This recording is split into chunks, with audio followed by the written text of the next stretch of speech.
अस्सलामु अलैकुम वरहमतुल्लाहि वबरकातुहू। एक साहब ने सवाल किया है।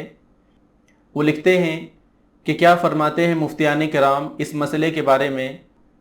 कुर्बानी के दिनों में कुछ इलाक़ों में ये एक नई बात देखने को मिली कि गोश्त का जो हिस्सा तकसीम किया जाता है उसे तकसीम करने के बजाय घर में ही पका कर लोगों को उसकी दावत की जाती है।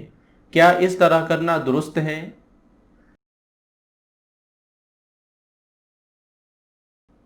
तो इसका जवाब ये है कि ये भी दुरुस्त है, मगर उन गरीबों और दोस्तों तक गोश्त पहुंचाना ज़्यादा बेहतर है।